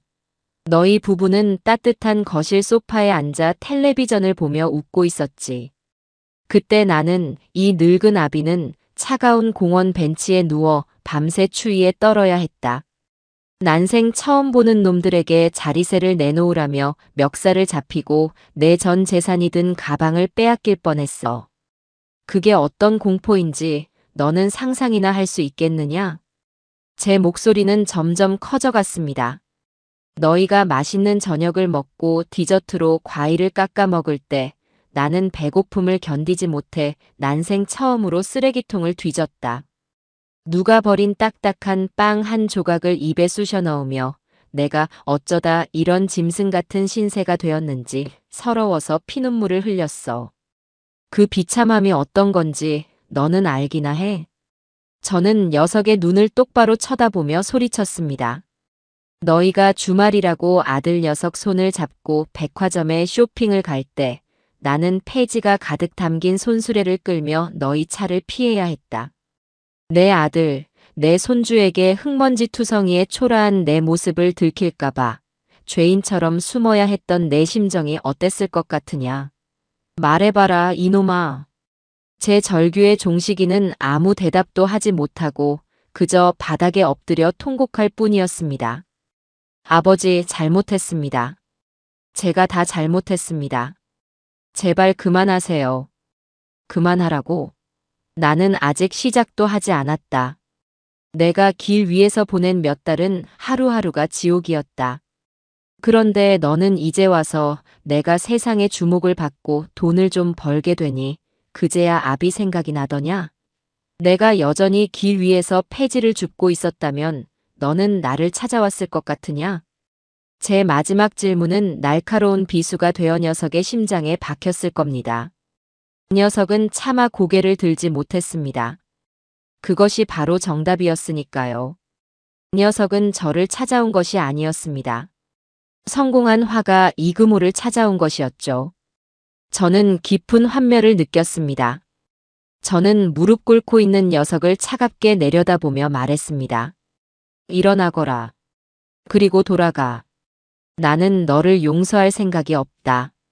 제 단호한 말에 녀석은 망연자실한 표정으로 저를 올려다보았습니다. 아버지, 제발 한 번만 기회를 주십시오.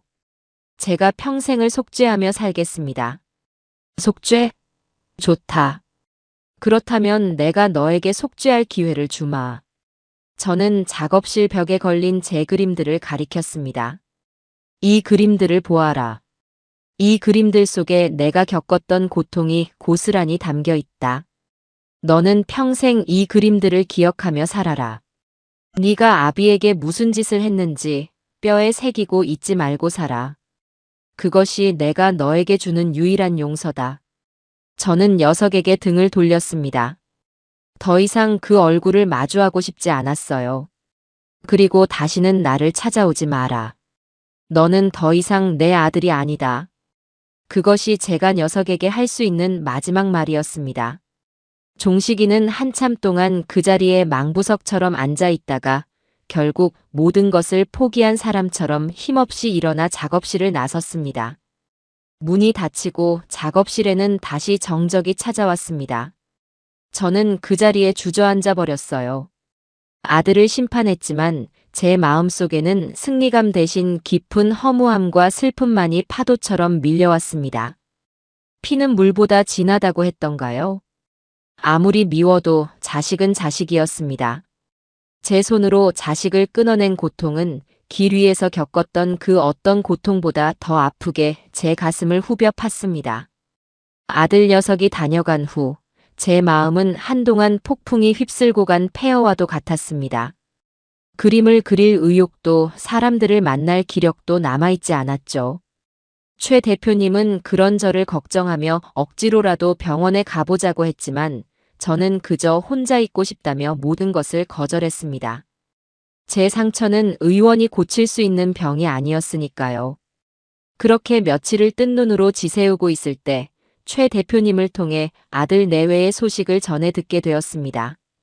제가 예상했던 대로 제 성공과 재산은 그들의 가정에 새로운 불씨가 되었더군요.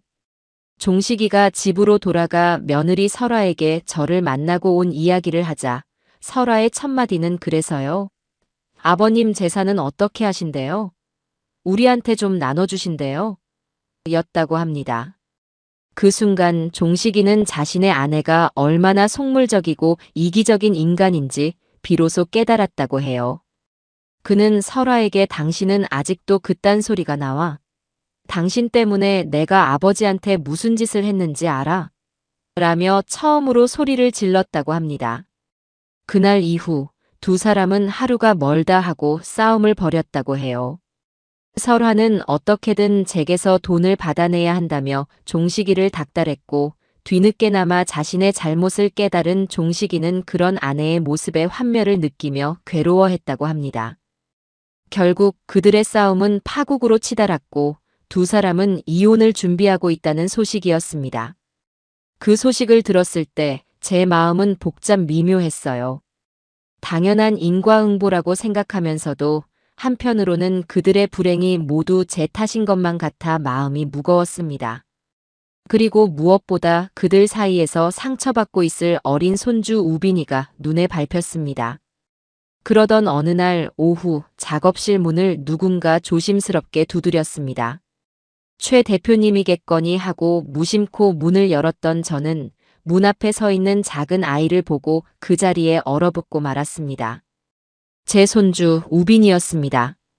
그 녀석은 엄마 아빠도 없이 혼자서 여기까지 찾아온 것이었어요. 그 녀석은 잔뜩 겁을 먹은 표정으로 제 눈치를 살피며 고개만 푹 숙이고 있었습니다. 그 순간 제 안에서는 다시 한번 분노가 치밀어 올랐습니다. 이 녀석만 아니었다면 내 인생이 이렇게까지 망가지지는 않았을 텐데. 저를 걷어차며 집에서 나가라고 소리치던 녀석의 얼굴이 떠올라 저도 모르게 녀석에게 차가운 말이 튀어나왔습니다. 여긴 어쩐 일이냐? 너희 엄마 아빠는 어디 있고? 제 쌀쌀맞은 목소리에 녀석의 작은 어깨가 파르르 떨렸습니다. 녀석은 금방이라도 울음을 터뜨릴 것 같은 얼굴로 제게 작은 손을 내밀었습니다. 그 손에는 꼬깃꼬깃하게 접힌 스케치북 종이 한 장이 들려 있었죠. 저는 마지못해 녀석이 내민 종이를 펼쳐보았습니다. 그 안에는 아이가 그린 삐뚤빼뚤한 그림이 그려져 있었습니다. 커다란 사람과 작은 사람이 손을 잡고 활짝 웃고 있는 그림이었어요. 그리고 그 위에는 이제 막 글씨를 배우기 시작한 아이의 서툰 글씨로 이렇게 적혀 있었습니다. 할아버지 죄송해요. 보고 싶어요. 그 글씨를 보는 순간 제 심장을 꽁꽁 얼리고 있던 단단한 얼음벽에 금이 가기 시작했습니다. 저는 그 그림에서 눈을 뗄 수가 없었어요.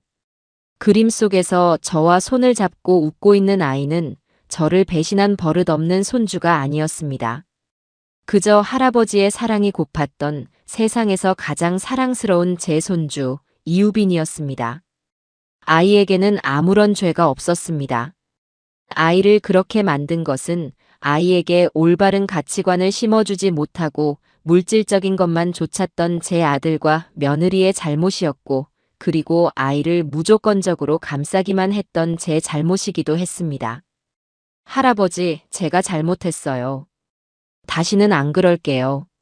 할아버지 보고 싶었어요. 그 녀석은 결국 참았던 울음을 터뜨리며 제 다리를 붙잡고 매달렸습니다. 아이의 뜨거운 눈물이 제 바지를 적셨습니다. 저는 그 자리에 주저앉아 울고 있는 녀석을 가만히 내려다보았습니다. 그리고 제 안에서 오랫동안 저를 짓누르고 있던 분노와 미움이 아이의 눈물에 씻겨나가듯 스르르 녹아내리는 것을 느꼈습니다. 저는 두 팔을 벌려 녀석을 힘껏 끌어안았습니다. 그래, 우빈아. 할아버지도 우리 강아지 많이 보고 싶었어. 제 목소리는 심하게 떨리고 있었고 제 눈에서도 뜨거운 눈물이 쉴 새 없이 흘러내렸습니다. 우리는 한참 동안 그렇게 서로를 부둥켜 안고 울었습니다. 그것은 화해의 눈물이었고 용서의 눈물이었습니다. 그 순간 저는 깨달았습니다. 진정한 용서는 미운 사람을 용서하는 것이 아니라 그럼에도 불구하고 사랑하는 마음을 되찾는 것이라는 것을요. 그날 이후 우빈이는 매일같이 제 작업실을 찾아왔습니다. 저는 녀석에게 그림을 가르쳐 주었고 녀석은 제게 다시 웃음을 찾아주었습니다. 아이와 함께하는 시간 속에서 제 마음의 상처는 조금씩 아물어갔고 멈춰있던 제 붓도 다시 움직이기 시작했습니다. 저는 더 이상 과거의 고통을 그리지 않았습니다. 대신 제 곁에서 제잘거리는 손주의 사랑스러운 모습을 그리기 시작했죠. 제 그림은 예전보다 훨씬 더 따뜻하고 밝은 빛으로 채워져 갔습니다. 어느 날 저는 종식이를 작업실로 불렀습니다. 며칠 만에 본 녀석은 이혼 문제로 더욱 수척해져 있었지만 예전처럼 절망적인 표정은 아니었습니다. 그 녀석은 작업실 한쪽에서 우빈이와 함께 그림을 그리고 있는 제 모습을 보고 아무 말 없이 고개를 숙였습니다. 저는 녀석에게 다가가 말했습니다.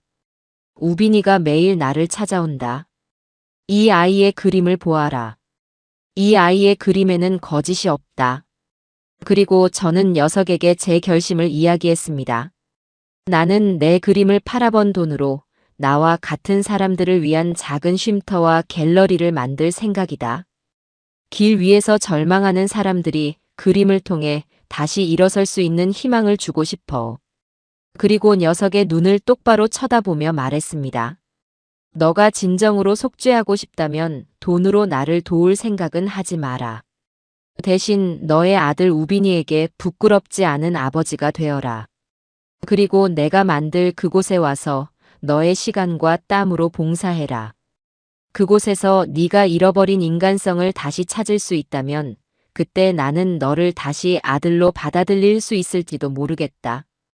제 말에 종식이는 아무 대답 없이 눈물만 뚝뚝 흘렸습니다.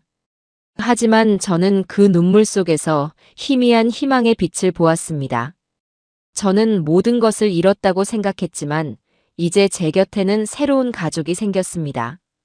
저를 진심으로 이해하고 지지해주는 최 대표님과 제게 순수한 사랑을 가르쳐준 손주 우빈이, 그리고 앞으로 제가 만들어갈 공간에서 만나게 될 새로운 인연들. 가족이라는 울타리는 피로만 만들어지는 것이 아니라는 것을 저는 기나긴 고통의 시간을 지나 비로소 깨닫게 되었습니다. 제 인생의 캠퍼스는 아직 완성되지 않았습니다. 이제 저는 과거의 어두운 색을 덮고 사랑과 희망이라는 새로운 색으로 제 남은 인생을 채워나갈 것입니다. 그것이 바로 저 이금호가 찾은 진정한 인생의 역전이었습니다. 제 인생의 이막은 그렇게 예기치 않은 방식으로 시작되고 있었어요. 세상이 제게 안겨준 부와 명예는 어쩐지 맞지 않는 옷처럼 어색하고 불편했습니다. 제가 진정으로 원했던 것은 그런 것들이 아니었으니까요. 저는 최 대표님께 제 모든 재산을 사회에 환원하여 저와 같이 길 위에서 절망하는 사람들을 위한 쉼터와 갤러리를 만들고 싶다는 뜻을 밝혔습니다. 제 갑작스러운 제안에 최 대표님은 잠시 놀란 듯 했지만 이내 제 손을 굳게 잡으며 선생님이야말로 진정한 예술가이십니다. 선생님의 그 위대한 뜻을 위해 제가 가진 모든 역량을 동원해 돕겠습니다라며 흔쾌히 동의해 주셨죠. 우리는 가장 먼저 쉼터가 들어설 자리를 물색하기 시작했습니다. 최 대표님은 강남의 번듯한 빌딩을 추천했지만 저는 고개를 저었어요. 그곳은 길 위에 사람들이 찾아오기에는 너무 높고 낯선 곳이었습니다. 저는 그들의 삶과 너무 멀지 않은 곳, 그들의 아픔이 여전히 공기 중에 떠도는 그런 곳에 우리의 보금자리를 만들고 싶었어요. 며칠을 발품 판 끝에 우리는 낙원상가 뒤편, 낡고 허름한 건물들 사이에 웅크리고 있는 3층짜리 폐건물을 발견했습니다. 한때는 작은 봉제 공장이었지만 주인이 야반도주한 이후로 10년 넘게 방치되어 온 곳이었죠. 건물은 당장이라도 무너져 내릴 듯 위태로워 보였고 안에서는 역한 곰팡내와 먼지가 진동했습니다. 하지만 깨진 창문 너머로 쏟아져 들어오는 따스한 햇살을 보는 순간 저는 이곳이라는 확신이 들었어요. 이 어둡고 버려진 공간에 절망한 사람들이 모여 서로의 빛이 되어주는 그런 그림을 그릴 수 있을 것 같았습니다. 건물 매입과 리모델링은 생각보다 훨씬 더 복잡하고 힘든 과정이었습니다. 하지만 저는 모든 과정에 직접 참여했어요. 설계 도면 위에 직접 연필로 공간을 구상하고 인부들과 함께 먼지를 뒤집어쓰며 폐자재를 날랐습니다. 저는 이곳이 그저 잠만 자고 밥만 먹는 차가운 수용소가 되기를 원치 않았어요. 1층은 누구에게나 열려있는 갤러리와 카페로, 2층은 남자와 여자가 분리된 따뜻한 잠자리와 샤워실로, 그리고 3층은 햇살이 가장 잘 드는 곳에 모두가 함께 그림을 그릴 수 있는 널찍한 작업실을 만들기로 했습니다. 제 계획을 들은 사람들은 모두 고개를 저었어요. 노숙자들에게 그림이 무슨 소용이냐는 것이었죠. 하지만 저는 알고 있었습니다. 그림은, 예술은 배부른 자들의 사치품이 아니라 배고픈 자들의 마지막 구명보트가 될 수 있다는 것을요. 소문은 빠르게 퍼져나갔습니다. 제가 전 재산을 털어 노숙자들을 위한 쉼터를 짓는다는 이야기는 다시 한번 세간의 화제가 되었죠. 어떤 이들은 저를 이 시대의 성자라며 칭송했지만 어떤 이들은 결국 돈 자랑하는 위선자라며 손가락질했습니다. 저는 그 어떤 말에도 귀 기울이지 않았어요. 오직 제 눈앞의 벽돌과 시멘트에만 집중했습니다.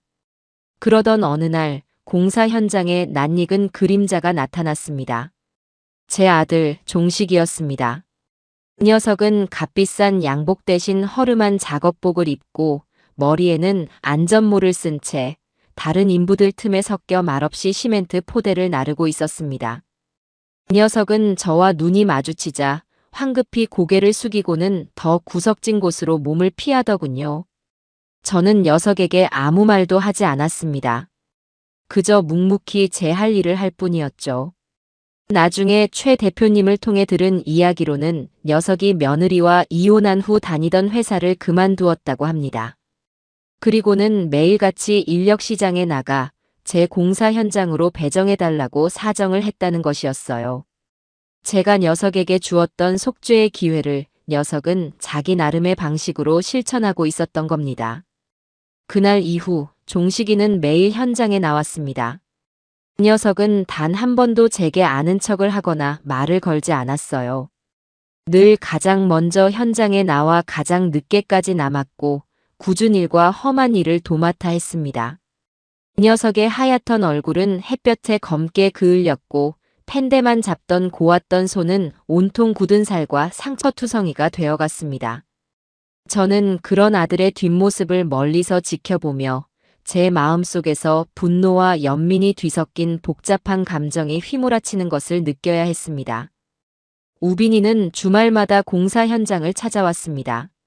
아이는 제 손을 잡고 이곳저곳을 구경하며 할아버지, 여기 정말 멋지다. 라며 천진난만하게 웃었죠.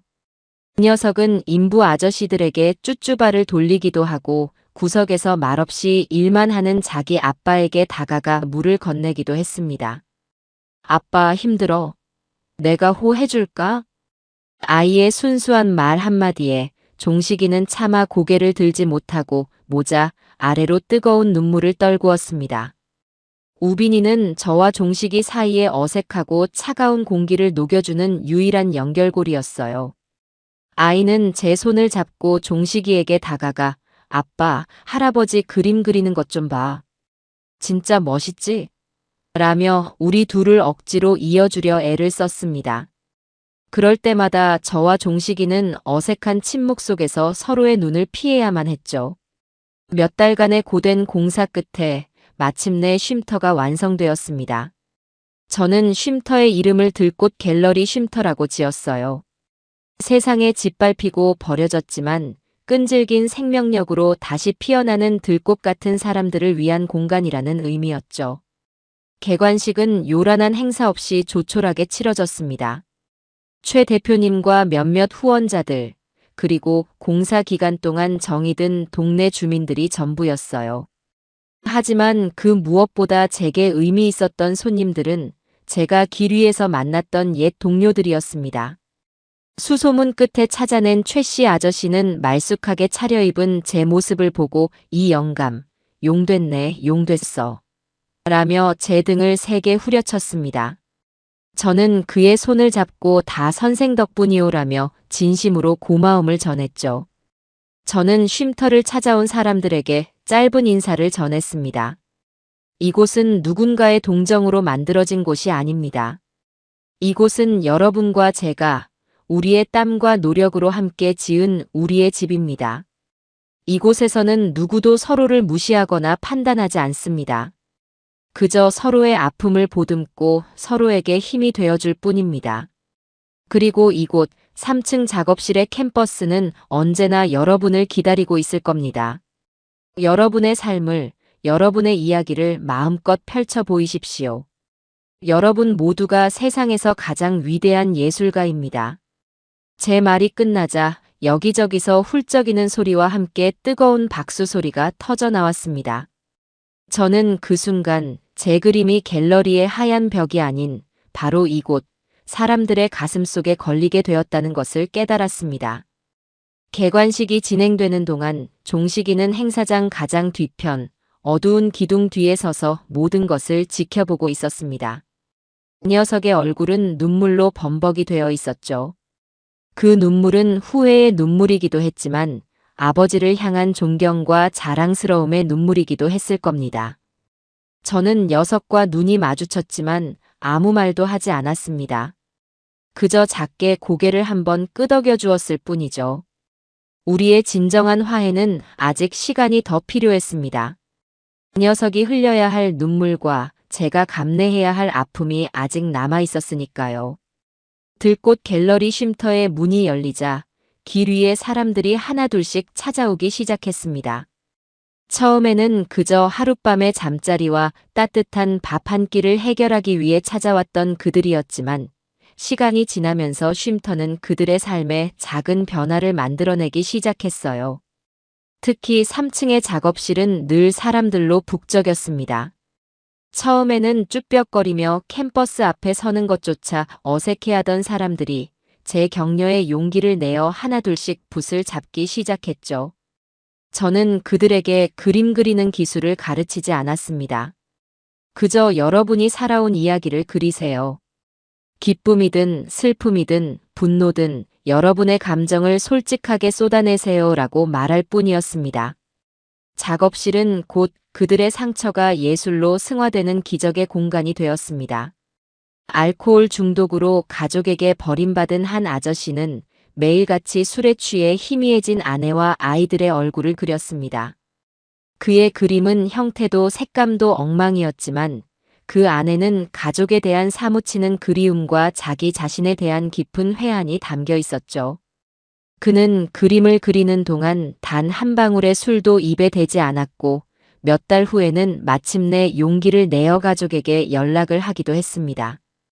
가출하여 거리를 전전하던 어린 소녀는 캠퍼스 전체를 검은색으로 칠하고는 그 위에 손톱으로 상처를 내는 듯한 그림을 그렸습니다. 그 격렬한 그림 속에는 세상에 대한 분노와 누구에게도 말하지 못했던 깊은 상처가 담겨 있었어요. 저는 그 아이의 그림을 말없이 함께 바라봐 주었고 아이는 처음으로 제 앞에서 엉엉 소리내어 울었습니다. 그렇게 그림은 그들의 다친 마음을 여는 열쇠가 되었고 작업실은 서로의 아픔을 치유하는 따뜻한 공동체가 되어갔습니다.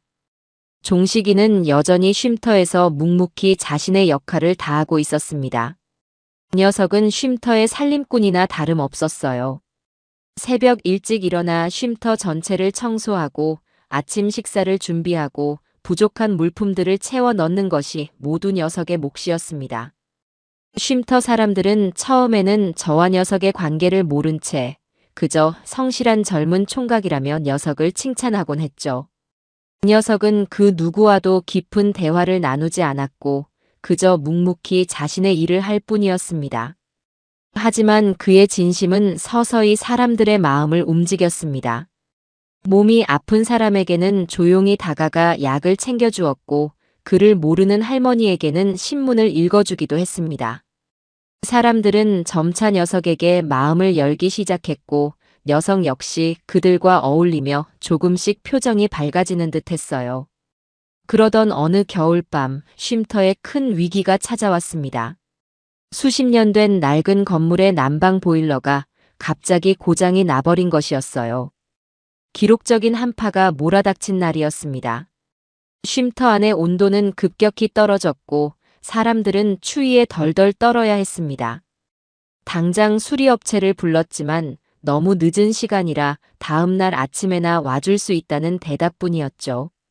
모두가 발만 동동 구르며 어쩔 줄 몰라 하고 있을 때 종식이가 나섰습니다. 제가 한번 해보겠습니다.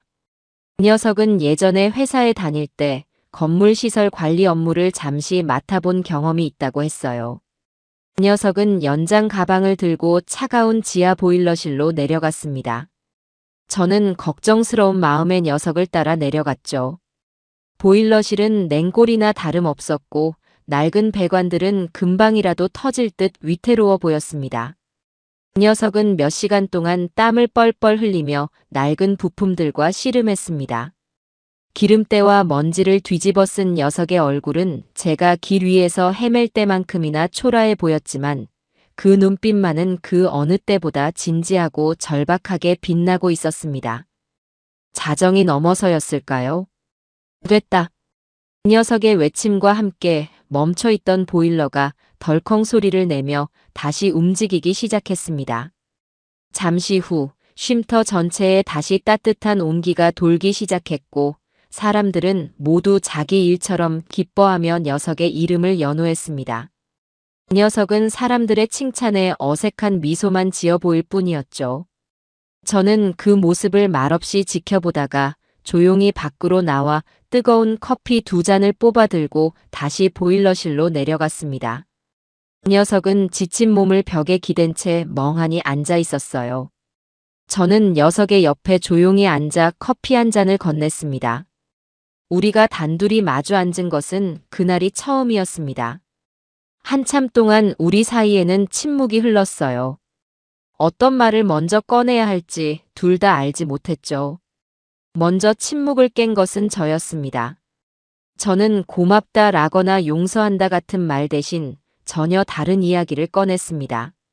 3층 작업실에 박영감이라고 있네. 그 양반 평생 막노동만 하다가 허리를 다쳐서 길거리로 나온 사람인데 요즘 풍경화에 푹 빠졌어. 자네도 한번 올라가서 그 양반 그림을 보게. 솜씨는 서툴러도 그 그림을 보고 있으면 마음이 참 따뜻해져. 그 양반 소질이 있는 것 같아. 제 뜬금없는 말에 종식이는 의아한 표정으로 저를 바라보았습니다. 저는 녀석의 눈을 피하지 않고 부드러운 미소를 지으며 말을 이었습니다. 자네 덕분에 박 영감이 내일도 따뜻한 곳에서 그림을 계속 그릴 수 있게 되었구나. 참 고마운 일이야. 그제야 녀석은 제 말의 의미를 알아차린 듯 했습니다. 제가 건넨 말은 단순한 칭찬이 아니었습니다. 그것은 너는 이제 우리 쉼터의 소중한 일원이다라는 인정이었고 너의 속죄를 내가 지켜보고 있다는 무언의 메시지였습니다. 그 순간 녀석의 눈에서 뜨거운 눈물 방울이 뚝뚝 떨어지기 시작했습니다. 녀석은 어린아이처럼 어깨를 들썩이며 소리내어 울었습니다. 아버지, 제가 정말 잘못했습니다. 제가 아버지를 그렇게 힘들게 만들어 놓고 저는 아버지를 볼 면목이 없습니다. 저는 평생을 이렇게 죄인으로 저는 말없이 녀석의 어깨에 손을 올렸습니다. 그리고는 등을 가만히 토닥여 주었죠. 지난 일은 이제 그만 잊거라. 사람은 누구나 실수를 하고 또 넘어진다. 중요한 것은 넘어진 자리에서 다시 일어서는 용기다. 너는 이미 충분히 아팠고 또 충분히 뉘우쳤다. 이제는 너 자신을 용서해 주어라. 제 말에 녀석은 더 큰 소리로 울었습니다. 그것은 후회의 눈물인 동시에 마침내 무거운 짐을 내려놓는 안도의 눈물이었습니다. 저는 녀석이 울음을 그칠 때까지 말없이 곁을 지켜주었습니다. 그날 밤 지하 보일러실의 차가운 시멘트 바닥 위에서 우리 부자는 길고 길었던 불행의 터널을 지나 마침내 서툴고 어색한 화해를 할 수 있었습니다. 몇 달 후 들꽃 갤러리에서는 아주 특별한 전시회가 열렸습니다. 쉼터 식구들이 직접 그린 그림들을 모아 여는 첫 번째 전시회였죠. 갤러리 벽에는 삐뚤빼뚤하지만 각자의 삶과 이야기가 고스란히 담긴 진솔한 그림들이 가득 걸렸습니다. 전시회는 세상에 큰 주목을 받지는 못했지만 그 어느 때보다 따뜻하고 행복한 웃음소리로 가득 찼어요. 저는 그림들 앞에 서서 환하게 웃고 있는 쉼터 식구들의 모습을 바라보았습니다. 그리고 제 옆에는 이제는 제법 쉼터의 든든한 살림꾼이 된 아들 종식이와 그런 아빠의 손을 꼭 잡고 서 있는 손주 후빈이가 함께 서 있었죠. 우리는 예전처럼 한 지붕 아래에 사는 평범한 가족은 아니었지만 그 어떤 시련에도 흔들리지 않을 단단한 유대감으로 이어진 세상에 하나뿐인 새로운 가족이 되어 있었습니다. 제 인생이라는 캠퍼스는 한때 절망과 배신이라는 어두운 색으로 얼룩져 있었습니다. 하지만 이제 그 위로 서툴지만 진솔하고 눈부시게 아름다운 사랑과 용서라는 새로운 색이 덧칠해지고 있었어요. 그리고 저는 알 수 있었습니다. 이 위대한 걸작은 아직 완성되려면 한참 멀었다는 것을요. 제 인생의 진정한 그림은 이제 막 시작되고 있었으니까요.